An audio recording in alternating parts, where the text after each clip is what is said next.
In this video, I want to talk about the never dying question in the property market: are flats or houses the better choice of investment? And in specifics, I want to focus on the way that you're utilizing the property and not so much on the financial bits. For example, the mortgage, the interest rate, the equity growth of the property, and all of those stuff. And what I mean by the way you're utilizing the property is the way you're renting it out to people. So there's short-term holiday let, which is usually Airbnb or Booking.com. And on the other hand, you have long-term rentals, which is usually a tenancy agreement for at least 11 months. So first off, let's begin with short-term lets. Which is the better choice, a flat or a house? I can speak from my personal experience with Airbnb, and I would probably go with flats. On average, most short-term guests are usually a single traveler or a couple traveling around for a holiday, and on the rare occasion you would see a larger group of people like 4 or 5 friends or family traveling with their kids. So if you're looking for a higher percentage of booking of your place and a higher return of those bookings, then you're better off probably to go with a flat, because most of your guests will be a single person or couple. But again, that really depends on the area you're letting your property in. There are some villages and family-friendly locations where if you have a house, you might be better off, because most families would go there instead of having a house rented out in a big city by a family, because they would not usually go on holiday there.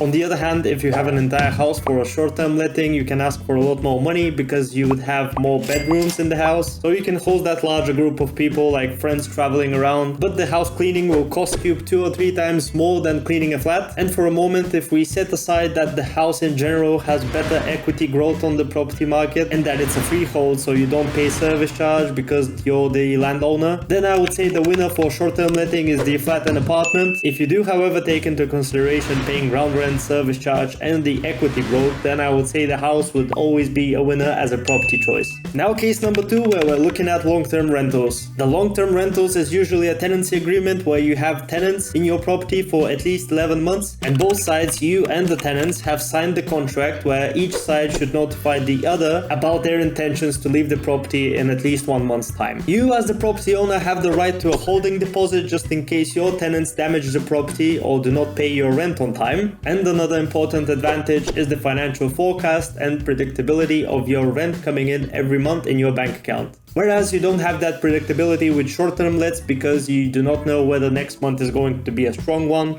with many bookings or it's going to be a slow one with 1 or 2 bookings. The disadvantage of long-term rentals, on the other hand, is the amount of money you're taking. With long-term rentals, usually the money is less than short-term rentals. If you calculate the number of nights the property is occupied by the tenant and then calculate the price per night, with long-term rentals, that price per night ends up being way less than the price per night of short-term rentals.